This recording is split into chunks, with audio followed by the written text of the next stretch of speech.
It was a quiet Saturday morning in the suburbs of Portland, Oregon, and I was standing outside my best friend's house, holding a basketball. The sky was cloudy, the streets were damp from the night's drizzle, and everything smelled like wet pine and coffee, that typical Oregon vibe. My name's Ethan Parker, 17 years old, high school senior, and just trying to figure life out. My best friend Jason Miller and I had been inseparable since the 3rd grade. We shared everything: video games, homework, even the same dream of making the school basketball team. That morning, I'd come over early because Jason promised we'd practice our free throws before tryouts. But when I rang the doorbell, no one answered. I was about to leave when the front door opened, and there she was, Mrs. Miller, Jason's mom. She wasn't what you'd call the typical mom figure. She had this calm, confident energy about her. Always polite, always composed, with that quiet kindness that made everyone feel at ease. She worked as a school counselor, and everyone respected her, even the teachers. "Ethan, honey," she said with a warm smile. "Jason's still asleep. You know how he is on weekends." I chuckled nervously. "Yeah, I should have guessed. Sorry for showing up so early." She stepped aside. "Don't be silly. Come in. I just made some coffee. You can wait inside." I hesitated for a second. It always felt weird being in someone's house without my friend around. But she was so kind that I nodded and stepped inside. The house smelled like cinnamon and vanilla, and there was soft jazz playing in the background. As she poured coffee into a mug, I noticed a family photo on the counter: Jason, his little sister Emma, and their mom.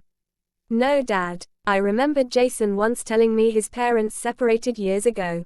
Mrs. Miller had raised both kids alone, and she'd done an incredible job. "Cream or sugar?" she asked, holding out the cup. "Just black, thanks," I said, trying to act grown-up even though I hated bitter coffee. She smiled knowingly and handed it to me anyway. "You're too young to pretend you like black coffee, Ethan." I laughed awkwardly. "Guess you caught me." For a moment, there was silence. I looked around the kitchen. Spotless, neat, everything in its place. She was wearing a cozy gray sweater, her hair tied back loosely, no makeup, but somehow she still looked radiant. Not in a romantic way, more like she carried peace around her. But then it happened, that awkward split second that changed everything. As I lifted my cup, I accidentally looked at her longer than I should have. I wasn't thinking anything inappropriate, just spacing out, lost in thought. But she caught my gaze, and my heart froze. She tilted her head slightly. "Ethan," she said softly, "did something happen?" I blinked, flustered. "What?" "Oh. No. I was just thinking." She didn't look offended or weirded out. Instead, she smiled kindly, like a teacher who'd just caught a student daydreaming. "You're a good kid, Ethan. Just remember, people notice when you look lost. It's okay to feel unsure sometimes, but don't let your thoughts pull you down, okay?" That surprised me. She wasn't teasing or judging, she genuinely thought I was struggling with something. And in a strange way, she was right. I was struggling, with school, with pressure, with trying to make something of myself. I nodded quietly. "Yeah, I guess I've been distracted lately." She leaned against the counter, crossing her arms. "You're a senior this year, right? It's normal to feel that way.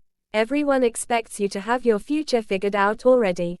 But trust me, you've got time.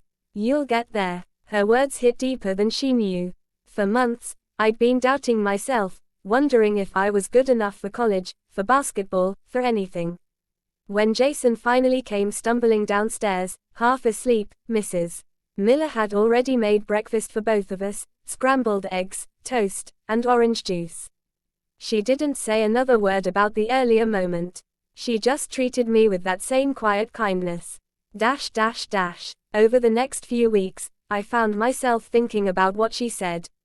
It wasn't about being caught staring anymore, it was about the meaning behind it. She'd seen through me in a way no one else had. Whenever I visited Jason, his mom would ask little questions: "How's school going?" Or, "Feeling ready for tryouts?" She had a way of making people open up without forcing them to. One afternoon, After basketball practice, I stayed behind to help clean up. I was exhausted, covered in sweat, and doubting everything again after missing several shots.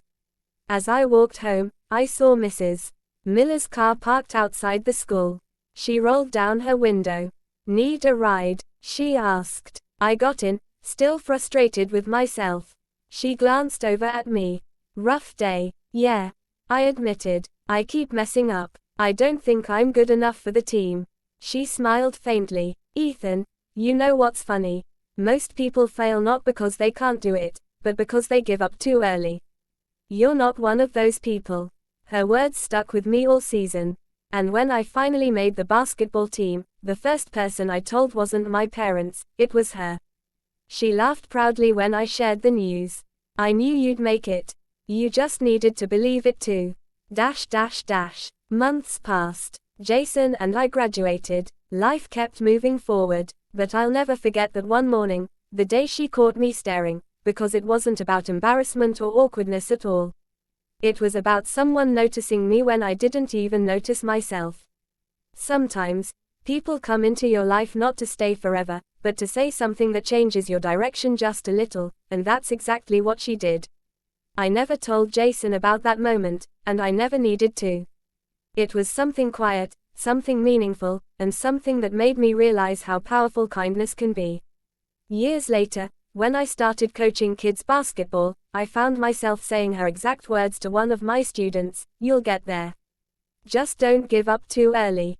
And every time I said it, I remembered her smile that morning, the one that turned an awkward silence into a life lesson I'd never forget. Moral of the story: greater than sometimes, the people who notice our smallest mistakes are the ones who end up helping us grow the most.